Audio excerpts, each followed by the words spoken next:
Jamie Vardy got sent off at the weekend for what was seen as a reckless two-footed challenge. Some people thought it wasn't a red card, so we thought we'd have a sort of broader debate about refereeing and what constitutes a red card these days. Let's know what you think in terms of Vardy. Was it a red card? I'll go through. I guess you were at the game, El? Yep. Was it a sending off? Yeah, 100%.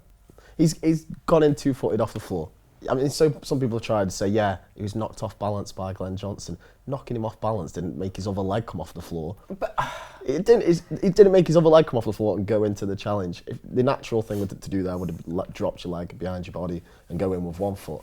And he might have got near the ball, but you're 2 feet off the floor in this day and age. It's a red card. So it should be. Do you agree? Of course, absolutely. It was 100% a red card. The only difference is if who was it? Glenn Johnson. Diouf.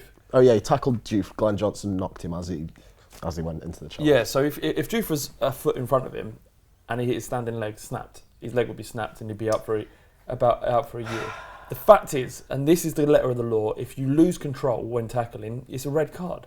He was off the ground, both feet were next to each other. You know it's double-footed challenges or a red card. You look like you're about to disagree. So, leaving the ground, red cards, double-footed is a red card. You know the rules. And you know Vardy's a nasty individual. That's void. That's got nothing to do with it. So you got to judge each one on its merits. I don't think it was a sending off. I thought it was a booking. I thought he was trying to propel himself to get there, but you could tell he was trying to get to his side so that he wasn't going like that. The Rojo one, that's a two-footed reckless challenge. Vardy wasn't trying to do that. He also got the ball.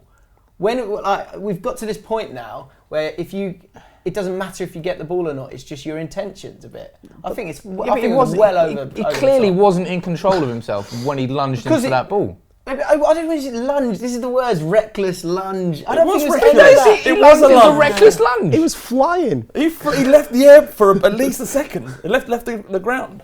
I thought he was trying to get it because that's what's become now is that those block tackles that there was back in the day. Now people kind of go properly side on into those block tackles, and I think that's what he was trying to do. But he didn't do it. Huh? He might have been trying to do it, but he didn't do it. It was a bad challenge. It wasn't that bad, man, mate. It was. It wasn't that bad. Honestly, I actually didn't think it was that bad. And I think the nudge does play a difference. I don't think there's any need to send him off there. Are you being contrarian? I'm not, I swear. I think I thought I could see what he's trying to do there. Yeah, but there's a massive difference between what Rojo did, which that is a sending off. Both Rojo's done it against Everton and he did it, I can't remember who was Crystal Palace, both of them. Yeah. I mean, the interesting thing is that Craig Pawson was the referee against Palace. A week later, another two-footed challenge comes in, which, as you're trying to debate, is not a complete and utter red card straight away. Got the ball. Did he get the ball or not? No. Did he get the ball or not? No, to us. A two-footed challenge is a red card. It's the rules. You can't go in with 2 feet. Everyone knows this. You're saying, can you change the rules? We're asking about whether or not the referee was right. If the referee was right. If that happened to you in Sunday League, would you be arguing that player should be sent off? I don't think I'd be that bothered. I don't think I would. You can get up and go, it's all right. No, but the thing's that, right, there's a difference, right, between his foot being there and his foot being there. What? His foot's nowhere near hurting him at all. He got the ball. Jim, he was in the air. Football's gone soft. Football's gone soft. That may well be the case, but my point is, against the rules of the game, he has to go. So if that was your side, or if that was the Tony Pulis side a couple of years ago, you'd be fuming if that was a sending off offence. And Diouf was rolling around like an arsehole. And the other thing is, it didn't really catch him. Diouf apparently didn't see it. What's this thing now with like no one can go, I saw it and this is my opinion on it. No one sees anything. Mark Noble didn't see the penalty decision. Arsene Wenger doesn't see anything. Because it's so much easier to say that than get into a hot debate. Well, that's cowardly. And that's what I'm saying. And by him saying, but no, answer that question. Would you'd be fuming if it was the other way around? You'd be fuming, wouldn't you? Come on. Thank you. No, I'd go. It's a sending off. It's 2 feet off the floor. It's 2 feet off the floor. I'll tell you what. So if I go and then tackle, does that mean 2 feet off the floor? You're being silly now. You're being silly now, Jim. Being pedantic here, James. You lost the argument. Listen, I was hanging on by a thread and then I lost it, didn't I? I think Sissoko's challenge on, I can't remember, some shitty Burnley player. Ward, I think it was. Exactly. So he went in like this, right, and his hands up like that, so he couldn't see what he was doing. blatant red card, should have gone. I mean, luckily for Spurs, he didn't. And what was glorious is 2 minutes later, he went on to set up the goal. You know, you've got to love that.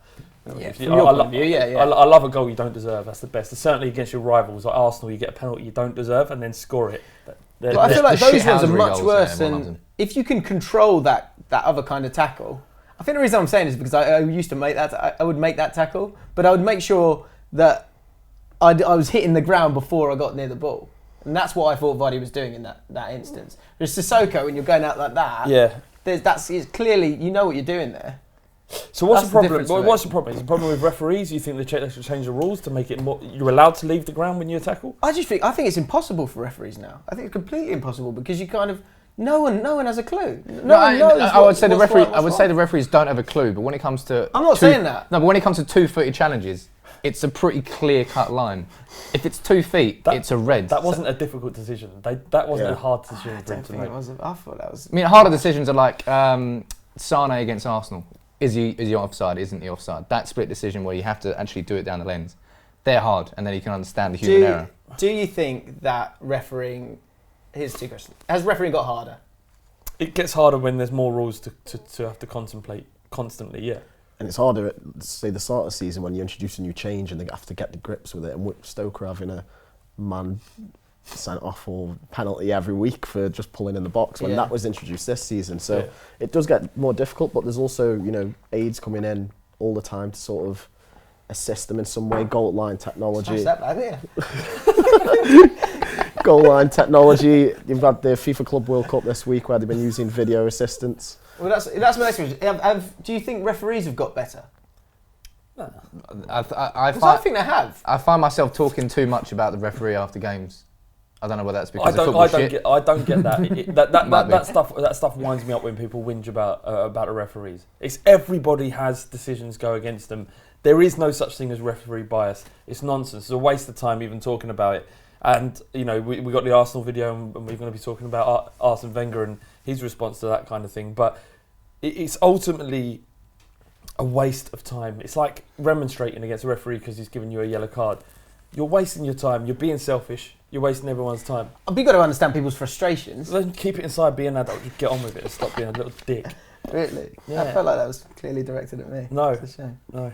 Okay, well, the last question I would say if it's got harder and it's an impossible job for the referees, should we be introducing something that's going to make their life easier? Do you know what? I know they've done it at the Club World Cup, but I like the controversy of football. I enjoy people getting fucked over now and then. Yeah. Like, that's the stories of football. It is part of football, isn't it? It'll be a little bit too clean cut if every single decision everything was right. You might talk about the football then. Yeah, sometimes. Yeah, but then you complain that all the decisions are correct. You'd be like, oh, remember back in the day? You used to get decisions wrong. You go down the pub. I wish football was better back then. Robo-ref nowadays. He gets everything right. Yeah, the prick. I think the other thing with referees is there's different styles. So QPR had 2 home games last week. First one, the guy blew for everything. But there was kind of almost a consistency to it. And then the guy on Sunday didn't blow for anything.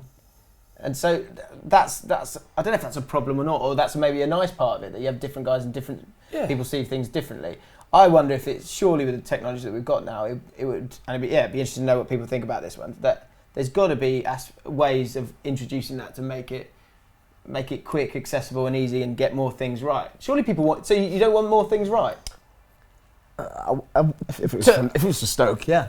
No, to an extent, because you've had those 5th officials on the goal line that do absolutely fuck all for a few years. Yeah. They help in no way whatsoever. Literally, no way, shape or form, in the decisions where they actually should get involved in. And I think the weirdest thing about referees is people calling for consistency. If you've got people are humans, and they are, as you say, some will give a decision, some won't. People are humans. Well, people are. Yeah, that was quite a good statement. That's true. Everyone likes a truism, but it is impossible to get consistency unless everybody is schooled in the exact same methodical way, which they are, but they still interpret decisions differently. The only issue I have is when a referee gets it completely wrong, like Rojo. You got a yellow card for that, and should have gone. Yeah, I'm not going to argue against that. That's just a bloody mistake. But missing an offside decision that's like inches in it, or when you first saw the Vardy tackle, you thought it was a red. I thought it was a red. The referee has one chance to see it. After I watched it over and over again, the fact is he was never really going to hurt that guy. He left the floor. But the first time I saw it, I was like, whoa, Really? Yeah. Yeah, straight away. I'll tell you one thing that they do have Sweden. to change is this concept of if a referee's seen it in the game, there can't be any sort of retrospective action. Because Rojo was clearly violent conduct, and clearly it doesn't matter if the ref saw it and didn't give a yellow and gave a yellow instead of a red. Yeah. You look back at it and say, Upgrade. that was actually a mistake. One of the easiest things they could do at the minute that doesn't require tons of new technology being installed, etc. Just give the referee a 10-minute interview after the game to explain why and what I he think did. that's a can of worms. I'd love that. I think. I'd love it too. I think it's a can of worms. That. All right, well, let us know. Yeah, interviews after the game for referees. Is that something that should happen? What other ways can we make it a better game, or should we just leave it alone because the controversy is nice to talk about on Social Club? Let us know in the comments below. Nothing to talk about. Yeah. If you enjoyed this video, make sure you give it a like. We're still going to be talking about Arsenal and Coventry's situation. And make sure you subscribe to Ball Street by clicking here.